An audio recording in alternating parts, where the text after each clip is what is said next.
Alors aujourd'hui, nous sommes pour le moment pas très nombreux et nous espérons que les retardataires arrivent. Petit rappel qu'il y a sur notre site internet du TASDA la page Instanté qui est à chaque envoi de mail dans le contenu. Donc, vous trouverez le lien pour arriver directement sur le site de l'Instant T.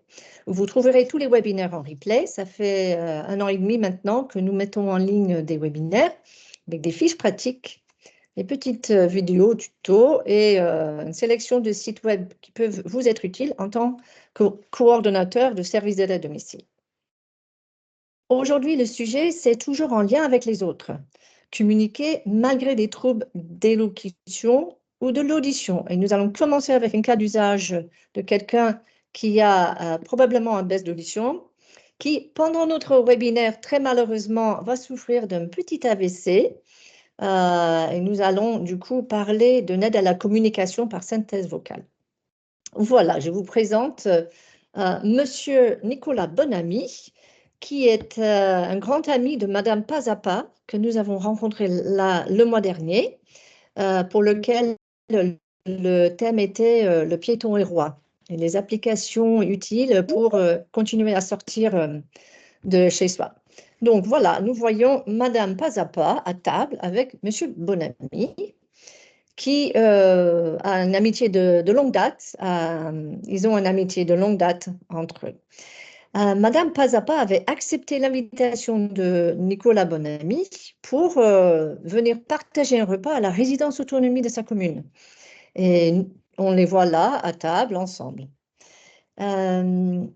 Petit rappel, nous avons 6 étapes qui sont présentées à chaque webinaire pour accompagner le processus de repérage des risques de fragilisation et le questionnement sur l'intervention d'un intervenant paramédical ou médical dans le processus d'accompagnement vers un projet de vie pour la personne, la recherche d'un soutien financier possible pour l'achat ou abonnement pour telle ou telle aide technique ou technologique, et bien sûr l'accompagnement de la démarche. Je vous présente à chaque webinaire et je vous invite à aller découvrir ce support qui est proposé par la HAS. Donc, si vous allez sur le site de la HAS, en mettant dans la barre de recherche, en fait, c'est une phrase clé de recherche, outil de repérage des risques de perte d'autonomie ou de son aggravation, vous arrivez directement sur ce document que vous pouvez découvrir à votre convenance. Il est utilisé par beaucoup de SAD aujourd'hui pour accompagner le repérage, que ce soit lors de réunions d'équipe ou via l'utilisation d'un logiciel ou d'une application sur les smartphones. Alors, nous parlerons aujourd'hui de déficience auditive, mais pas en détail parce qu'il y a 1 an, au mois de juin l'année dernière, nous avons animé un webinaire sur la déficience auditive et différentes aides techniques qui peuvent être rencontrées à domicile et qui peuvent être discutées comme solutions possibles. Et vous pouvez aller sur le replay de ce webinaire et c'est sur la page de la santé. Mais à l'époque, je vous avais parlé d'un document proposé aussi par la HAS qui n'est pas le même que je viens de vous montrer. Ce n'est pas la grille de repérage, c'en est un autre. Ce document-là est un document qui propose des recommandations sur le savoir-faire, savoir-être et comment repérer des difficultés sensorielles. Et notamment, dans le cas de M. Bonamy, la déficience auditive. Sachant que vous voyez à côté du titre déficience auditive un 3/5, ça veut dire que dans le document, il y a 5 pages de fiches repères que vous pouvez partager avec vos équipes. Prenez-en connaissance et partagez avec les équipes de manière à ce que lorsque le sujet arrive en discussion, vous avez des documents ressources. Alors, le document lui-même, il fait une centaine de pages, mais vous pouvez en choisir certains après l'avoir téléchargé. Il y a différentes suggestions. Niveau 1, des actions correctrices immédiates et des actions qui ne peuvent pas être corrigées tout de suite, mais comment on peut gérer des situations. Pour la déficience auditive de M. Nicolas Bonamy, va se rajouter un trouble du langage suite à un AVC.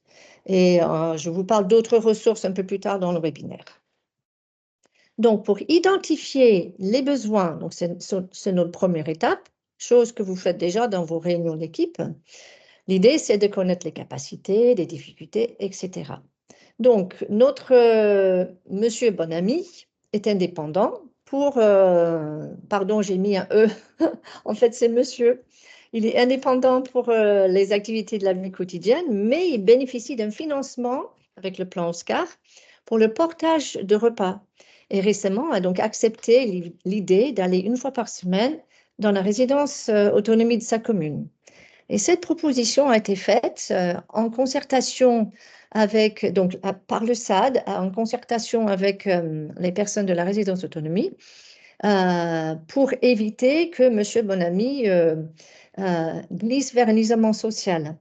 Puisqu'il vit seul, il est veuf, il est âgé de 81 ans, il a 3 enfants, 8 petits-enfants qui vivent à proximité et se retrouvent quand même très souvent seul chez lui. Et on avait remarqué une certaine fragilité qui s'installe petit à petit. Une demande de révision du plan d'aide est en cours, donc très probablement dans les semaines à venir, il y aura une évaluation avec l'évaluateur CARSAT. Il a aussi du mal à suivre une conversation dans une pièce bruyante, et notamment dans la salle de restauration de la résidence autonomie. Et à ces moments-là, il manque d'attention, il s'isole. Et ce qui explique pourquoi il avait invité Madame Pazapa, notre amie du mois dernier. Petit détail à ne pas passer à côté, c'est qu'il ne veut surtout pas s'appareiller. C'est un refus total. Donc, il a besoin quand même de compensation de ces possibles troubles auditifs, hein. Il espère retrouver cette possibilité de sortir et de ne pas se trouver gêné, d'autant plus après l'AVC qu'il va subir dans peu de temps. Donc, cet espoir qu'il a en lui traduit un besoin d'accompagnement très probablement sur le long terme et avec des partenaires extérieurs. Et notamment, très probablement, dans un premier temps, une proposition d'aller rencontrer au moins son médecin traitant pour faire un point, qui lui-même ou elle-même va proposer l'idée d'être suivi par un ORL.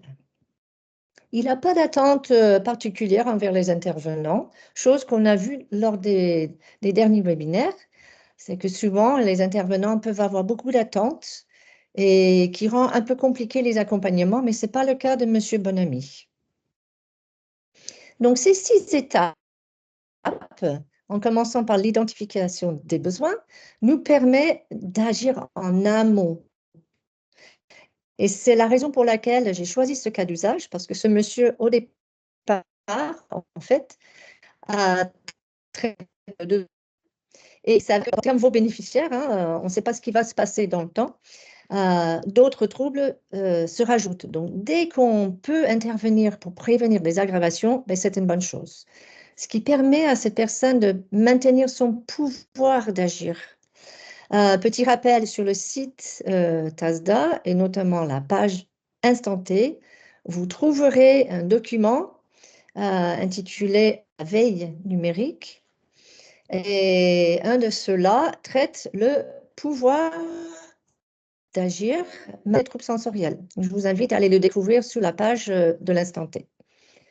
Et donc, tout ça pour renforcer cette notion de soutenir le projet de vie qui serait établi avec le bénéficiaire et avec son entourage, si l'entourage est invité à participer. Donc, nous trouvons Monsieur Bonamy avec Madame Pazapa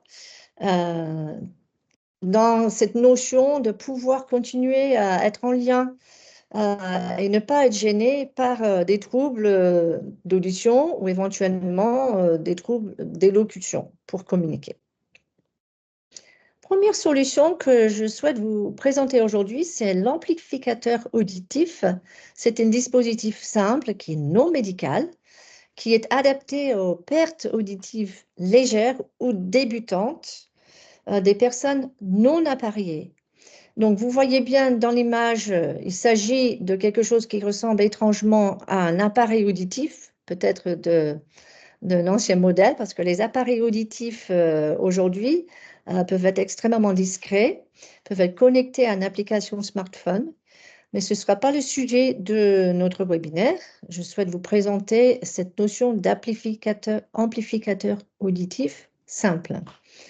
Il peut augmenter de quelques décibels les sons, hein, sans faire un tri dans les sons. Donc, utilisé chez lui, Monsieur Bonamy trouvera un confort. Il serait plus confortable à discuter avec l'intervenant du domicile, mais peut-être pas dans la pièce où la télé est en route. Donc, on imagine qu'il y a déjà un savoir-faire pour ces intervenants qui vont repérer des difficultés auditives et proposer de baisser le son d'une télévision. Un autre modèle d'amplificateur auditif est ce genre de choses qui peut être considéré comme très utile pour, par exemple, un couple, une personne assise sur le canapé qui veut regarder la télé, qui est connectée en Bluetooth, va pouvoir augmenter le son pour elle-même sans pour autant gêner la personne qui n'a pas de trouble auditif à son côté. Donc, c'est une solution qui a été présentée il y a 1 an. Et celui-là est un dispositif, celui que vous voyez à l'écran, est beaucoup plus discret et qui peut être acheté en ligne ou trouvé dans les magasins de matériel médical ou voire même dans certains magasins spécialisés. Par contre, il y a une certaine vigilance à apporter lorsque vous soulevez l'idée, peut-être dans une réunion d'équipe ou auprès d'un bénéficiaire qui questionne ou ses aidants, que pour que le dispositif fonctionne, bien entendu, il faut qu'il soit régulièrement rechargé. Donc à questionner avec le bénéficiaire, avec son entourage, quel type de solution est-ce que vous pensez est-ce que vous voulez avoir des piles à changer? Est-ce que la personne arrive à manipuler les piles qui peuvent être extrêmement petites dans le modèle que vous voyez à l'écran? Ou est-ce que, avec un modèle tel celui-là, vous avez une charge sur socle? Alors, vous avez aussi, très, très important, puisque c'est une solution non médicale, il ne va pas s'adapter à l'audition de la personne. Ce qui arrange peut-être des choses pour monsieur Bonamy, parce qu'il n'est pas obligé de passer par une visite ambulante chez un audioprothésiste, chez un ORL d'abord et puis par la suite un audioprothésiste. Ça peut être un biais d'entrée pour ce monsieur d'accepter cette possible fragilité de manière à ce qu'il teste pour éventuellement se dire ben, finalement, c'est pas plus mal que j'arrive à mieux entendre. Donc, les intervenants du domicile peuvent, lors de leur passage à domicile, repérer des changements d'usage. Et ils peuvent porter, par exemple, sur le fait que ben, le bénéficiaire ou l'aidant, il n'arrive plus à mettre ce dispositif qui ressemble à une aide auditive médicale, mais qui n'en est pas. Ou peut-être il y a une altération dans l'usage du bouton de réglage de volume. Ou peut-être au départ, il n'y a pas eu le temps nécessaire pour que le bénéficiaire apprenne à s'en servir. Ça peut être l'occasion, avec l'intervenant du domicile, de le questionner avec le bénéficiaire, éventuellement prendre le temps de le découvrir, comprendre comment monter le volume. Donc, ça peut rentrer dans une intervention à domicile à partir du moment que ça a été discuté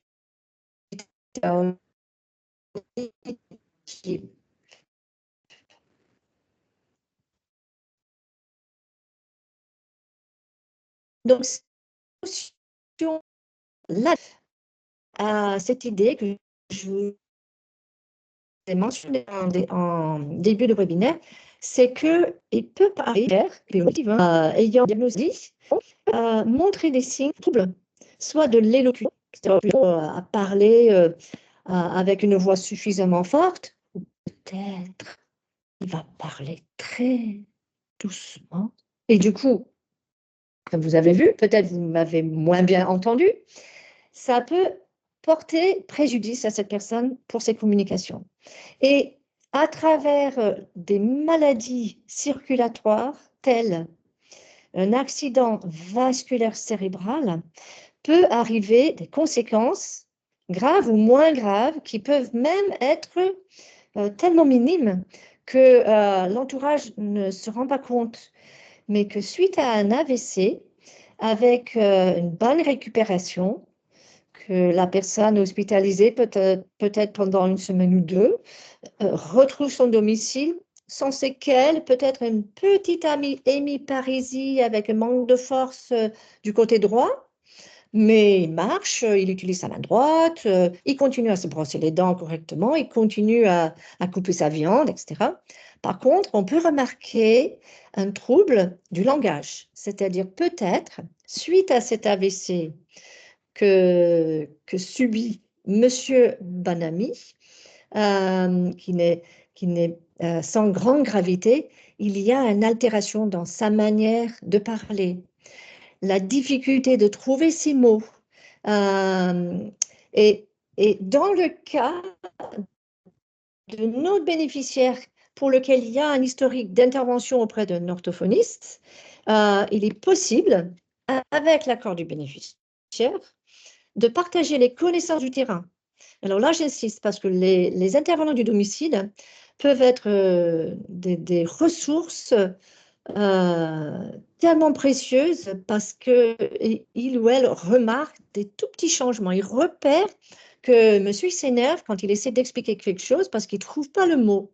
Donc, il finit par faire des paraphrases. Par exemple, il veut parler de son téléphone et il va indiquer à l'intervenant du domicile, est-ce que vous pouvez me passer mon... Et il ne trouve pas le mot téléphone. Ce n'est pas un trouble de mémoire, c'est un trouble de trouver le mot dans le tiroir.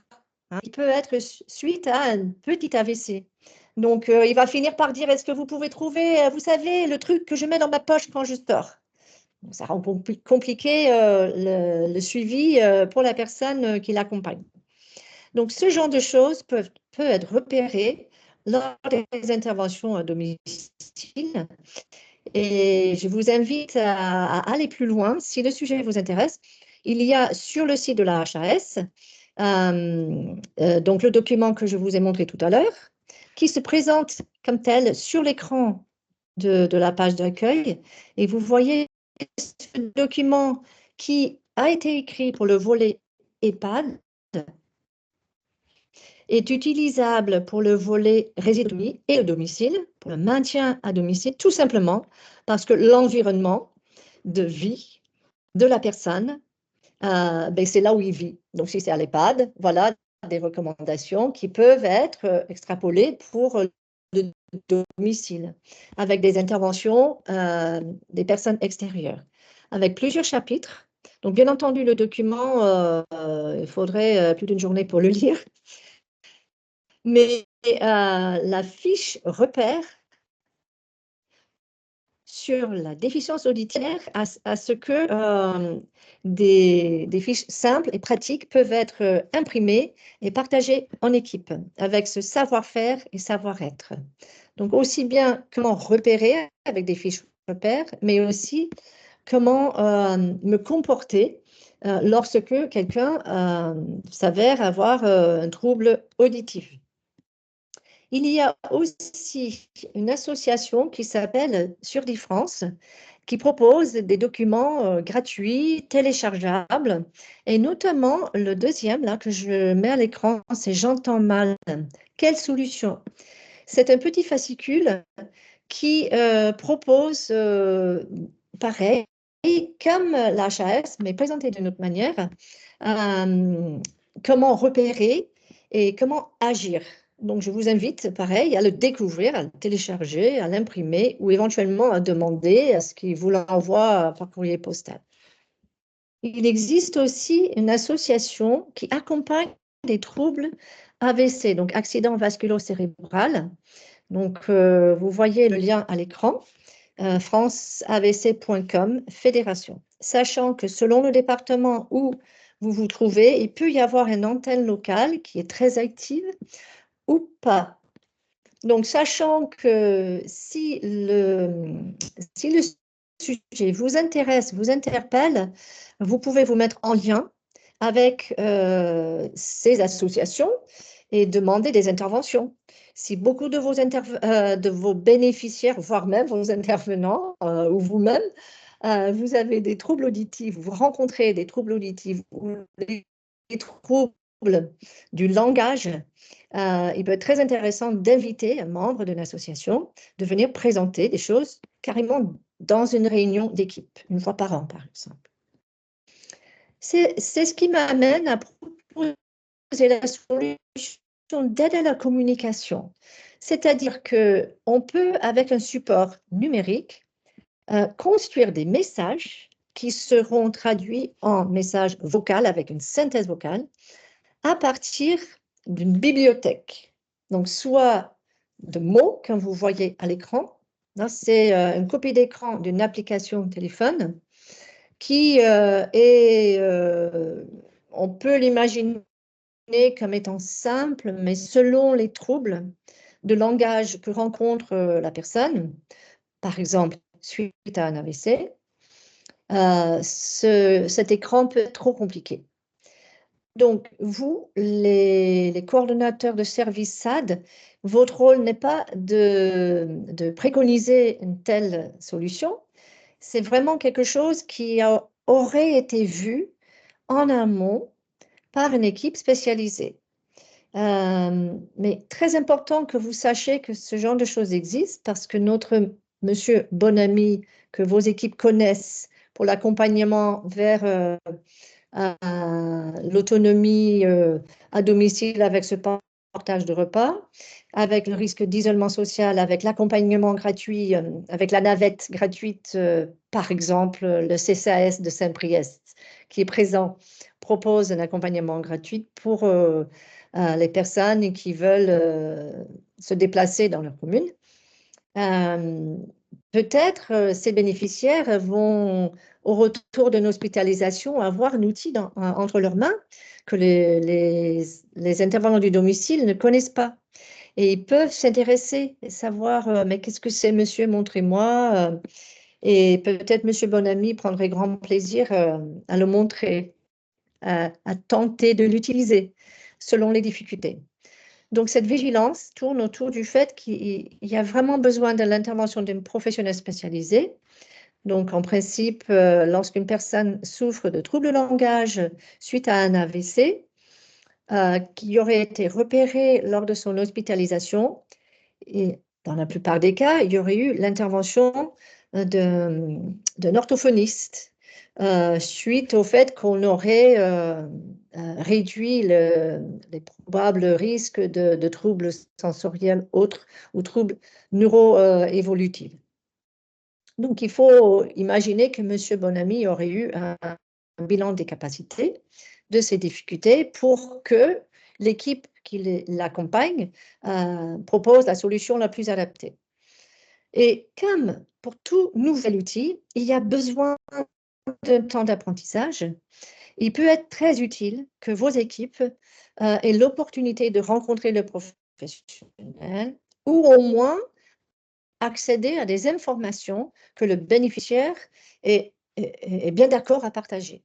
Attention, lorsque le bénéficiaire a un trouble de communication et qu'il n'arrive pas à donner son consentement de manière verbale, il est très important d'imaginer que reconnaître des signes non verbaux, par les gestes, le mouvement des sourcils, le froncement du front, le regard colérique, qui peut aussi être altéré selon la gravité de l'AVC que cette personne aurait vécu. Parce que la musculature d'un seul côté du visage peut être abîmée suite à un AVC. Vous avez peut-être remarqué certaines personnes ayant souffert d'un AVC ou un accident, peut-être un traumatisme crânien, avoir la moitié du visage et notamment la moitié de la bouche qui est un peu flasque, qui d'un côté descend et qui va forcément altérer la manière qu'il prononce les mots. Vous voyez, c'est peut-être quelque chose que les intervenants du domicile rencontrent. Et ce n'est pas forcément lors d'une première intervention, c'est quelque chose qui peut arriver par la suite. Donc, le site internet que je vous ai présenté sur l'association AVC propose des documents sur comment repérer et des gestes qui sauvent. Très important pour les équipes parce que peut-être la personne auprès de qui ils sont en train d'intervenir est en train de faire un AVC, subir un AVC. On peut aussi imaginer l'accompagnement et le repérage, cette altération dans la manière que le bénéficiaire s'en sert. C'est-à-dire, on va imaginer que M. Bonamy revient à domicile avec l'utilisation d'une application smartphone qui aurait été paramétrée dans les services hospitaliers à l'aide de l'intervention d'un orthophoniste. Par contre, vos équipes peuvent être précieuses dans le repérage des changements, peuvent en équipe, réunion d'équipe, parler d'une certaine peine que M. Bonamy trouve, rencontre lorsqu'il essaie de trouver les mots ou les symboles. Peut-être le paramétrage était bon il y a 3 mois, mais qu'aujourd'hui, ce n'est plus adapté parce qu'il montre une frustration, il ne trouve plus les mots, il, il, il change les écrans, il cherche et il ne trouve pas. Ou peut-être est insatisfait de la qualité de la synthèse vocale. Peut-être au départ, il choisit et qu'il veut mettre la voix d'une femme. On ne sait pas. Mais ce sont ce genre de choses, des petits quotidiens qui peuvent être repérés par vos équipes. Donc, il est important de savoir que plusieurs modèles existent. On a aussi cette notion de, avant que je passe aux autres modèles, qu'effectivement le bénéficiaire peut montrer une frustration ou impatience parce que le contraire arrive. C'est pas qu'il n'arrive pas à trouver les mots, à utiliser l'interface, c'est qu'en fait, le nombre de mots, le nombre d'expressions ou le nombre de photos, ce que je vous montrerai dans la prochaine image, ben, en fait, il est manquant. Peut-être il faut revoir tout ça avec son orthophoniste, de manière à ce que l'accompagnement soit vraiment dans la durée. Et les équipes du domicile, surtout avec tout ce travail qui est en train de se faire au niveau national pour valoriser le métier d'intervenant du domicile, ben, cette expertise, cette richesse d'observation sur le terrain a tout son intérêt dans l'accompagnement, surtout avec des partenaires extérieurs. Donc, je vous montre 2 autres exemples. Celui que vous voyez à l'écran, l'image, je l'ai pris du site internet de Elsa, qui est un appartement pédagogique à Lyon, que je mentionne régulièrement dans les webinaires, porté par l'association CRIAS Mieux Vivre. Ils ont une page sur leur site internet sur les différentes solutions de communication, avec la possibilité de visiter l'appartement et tester. Et il me semble que celui-là est en test, peut-être pas le deuxième que je mets à l'écran. Mais en tout cas, 2 modèles différents. Et encore, bon, troisième, si on revient en arrière avec la copie d'écran d'un smartphone.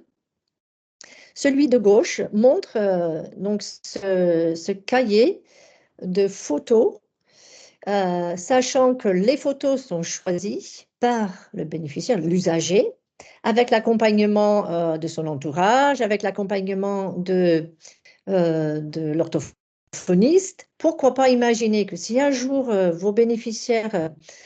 de vos bénéficiaires est équipé euh, d'une telle aide technologique, proposer de mettre une photo des différents, et je mets avec un S pluriel, intervenants du domicile de votre équipe pour que la personne puisse, en feuilletant son cahier de photos, trouver la photo, appuyer sur le bouton qui est paramétré avec. Donc, vous voyez qu'il y a un travail de configuration fait en amont pour parler de l'intervenant du domicile avec son entourage. On voit à l'image un plan de la ferme où Monsieur Bonamy habitait quand il était petit. Il veut engager une conversation sur ce sujet-là. Il veut que l'aide à domicile aille chercher dans le tiroir son album photo de la ferme familiale où il a passé du temps. Voilà. Donc, on imagine toutes sortes d'usages avec un tel support. Et puis, le support à droite, c'est plutôt comme l'application d'un téléphone sur un smartphone, c'est de construire des messages à partir d'une bibliothèque. Là, on voit, ce sont des images. Donc, on va imaginer que la personne qui l'utilise n'a plus la capacité de lire des mots pour en faire quelque chose de cohérent. Donc, le travail a été fait d'utiliser des images pour, par la suite, avoir une synthèse vocale. Et vous voyez donc à l'écran, si on prenait quelques minutes qu'on n'a pas pour décortiquer ces images, on peut dire, mais c'est tellement pauvre. Avec ça, qu'est-ce que je vais pouvoir dire? Donc, ça veut dire que notre capacité de communiquer est tellement riche et on s'en rend même pas compte. Et tout ce que peut être perdu ou abîmé suite à un AVC fait que, eh bien, on va réduire ce magnifique richesse que nous avons avec la communication. Mais quand même, on a la possibilité d'offrir des solutions plus ou moins adaptées à des personnes qui doivent communiquer de manière altérée. Et on a toute une science autour de CAA, donc c'est la communication augmentée, alternative. Voilà des exemples que vous avez ici. On le rencontre très régulièrement dans le monde de l'handicap en pédiatrie avec des enfants scolarisés et qui utilisent ce genre de support pour communiquer avec leurs camarades de classe. Alors, allez-y sur YouTube, vous trouverez exemples d'usage de ces CAA, les outils CAA. Donc, on revient à la notion d'accompagner cette démarche pour vraiment mettre l'accent sur le fait que ces intervenants du domicile peuvent être acteurs dans le repérage des changements d'usage. Suite à la mise en usage, par exemple, d'un amplificateur auditif, que j'avais dit tout à l'heure, ils vont peut-être remarquer que voilà, Monsieur Bonamy, finalement, il est tout content parce qu'il entend mieux les discussions quand il est seul avec son amie Madame Pazapa chez lui, chez elle, ou avec l'intervenant du domicile. Et, et peut-être il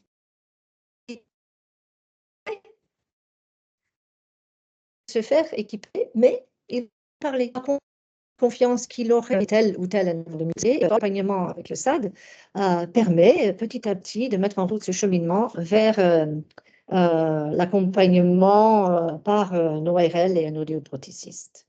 Un autre exemple, par rapport à l'utilisation de l'aide à la communication et à la vocalisation, c'est remarquer que peut-être la personne n'arrive plus à utiliser son smartphone parce que il y a une baisse de force musculaire. Peut-être quand il appuie dessus, ça glisse trop sur la table. Est-ce qu'il faut remettre en question une aide pour stabiliser l'outil. Ainsi, par exemple, que l'état de fonctionnement de l'outil. Est-ce que l'AVS peut accompagner la recharge, aider le bénéficiaire ou l'entourage à le penser? Si le même bénéficiaire vient 2 fois par semaine, il peut avoir le réflexe de dire, alors, pardon, le même AVS qui vient 2 fois par semaine, poser la question en arrivant, alors, Monsieur Bonamy, est-ce que vous avez pensé à recharger? Ce sont des petits apports dans le quotidien qui sont du ressort des intervenants du domicile. Je parle aussi de propreté de l'écran. Peut-être il faut passer un petit essuie-lunettes sur l'écran de son smartphone pour le nettoyer. Peut-être monsieur semble plisser des yeux quand il utilise au bout d'un an parce qu'en fait les icônes sont trop petits. Voilà, quelques exemples. Il y a aussi la possibilité que le responsable de secteur aide cet accompagnement. C'est un sondage en rayon d'équipe. Est-ce qu'il y a des bénéficiaires qui semblent avoir des troubles auditifs et qui sont réfractaires à l'usage d'appareils auditifs comme M. Bonamy? Voilà, c'est un exemple. Un autre exemple serait de questionner les connaissances des AVS sur leur manière de communiquer avec tel ou tel bénéficiaire. J'ai rencontré il y a quelques semaines une équipe dans la Drôme qui accompagne une personne qui a des troubles d'élocution et de langage, mais qui arrive à se faire comprendre par un des AVS dans l'équipe. Donc, on remarque que selon la relation, selon les capacités des uns et des autres, on peut avoir une boîte à outils qui vaut de l'or parce que tel intervenant sait, mais je sais que quand j'utilise telle phrase ou que j'utilise tel objet, il réagit de telle manière. Et ça, ce sont des choses qui peuvent permettre à des équipes qui accompagnent, pour les paramétrages, par exemple, d'être enrichies par rapport à ces remarques du terrain. L'exemple que je propose, c'est Monsieur Bonamy va peut-être utiliser l'image d'une clé pour dire il faut qu'on sorte le chien. Donc, pas l'image d'un chien, mais il va utiliser l'image d'une clé. Voilà, donc c'est dans l'usage que ces intervenants peuvent repérer ces possibles améliorations. Et vraiment encourager les AVS d'utiliser ces outils avec, bien entendu, l'accord du bénéficiaire. C'est vraiment un exercice qui peut faire plaisir aux bénéficiaires qui en est équipé. Alors, pour rappel, on arrive à la fin. On a des liens Internet que vous trouvez dans la fiche pratique que vous pouvez télécharger ou consulter tout simplement sur le site, sachant que sur la fiche pratique, vous cliquez sur les liens, ce sont des liens hypertextes, et en cliquant dessus, ça ouvre une nouvelle fenêtre sur vos navigateurs pour arriver vers le site Bien chez soi, arriver vers le site Domino, arriver vers le site Elsa. Il y a aussi des lieux à visiter en Rhône-Alpes.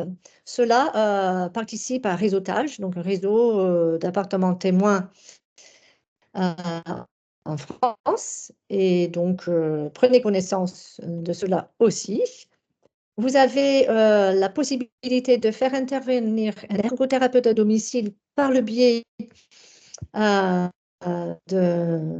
accompagnement avec le département, avec Agir Carco, avec certaines mutuelles, avec certaines entreprises privées, mais aussi en vous rendant en visite à l'appartement à Lyon, par exemple, à l'appartement à Grenoble, à Nîmes-Vadome, etc. Pour la recherche de soutien financier possible, selon la catégorisation de l'aide, il peut y avoir une proposition d'aide financière par Oscar, si c'est compris dans l'enveloppe d'aide technique. Une aide amplificateur peut coûter que 30 €, donc ça peut rentrer dans cette enveloppe. Donc, nous revenons à ce plaisir que peut avoir Monsieur Bonhomme pour continuer à sortir, et être avec ses amis et être en lien avec les autres. Rappel sur l'accompagnement de la démarche pour découvrir les outils avec les bénéficiaires et les AVS. La réévaluation des besoins et l'ajustement des priorités. Pendant qu'on arrive à la fin, je voulais juste indiquer que nous sommes à la fin du premier semestre, donc le programme qui a commencé en janvier, donc les 6 premiers webinaires. Et le prochain webinaire est au mois de juillet. Donc le deuxième programme est également sur le site, sur la page de l'instant T. Nous allons, sur les prochains mois, traiter la nutrition dans l'assiette, génération génère action, le logement en question, où nous allons étudier 2 solutions qui accompagnent les déménagements et aussi des visites virtuelles de lieux qui peuvent être visités pour parler aménagement du logement. On va parler aussi de la malvoyance qui ne se voit pas, avec des solutions de transcription de voix en texte, la proposition de podcast, livre audio. Et pour finir l'année, en novembre, ce sera Mon histoire vaut de l'or. Alors, est-ce que ceux qui sont restés, vous aurez une question à poser? Hop. Et en même temps, on va mettre dans la conversation le lien pour le questionnaire de satisfaction que je vous invite à remplir en laissant vos commentaires. Tout est anonyme et ça permet à nos équipes d'ajuster l'offre en fonction des besoins. Est-ce que l'un ou l'autre d'entre vous aurait une question ou une remarque?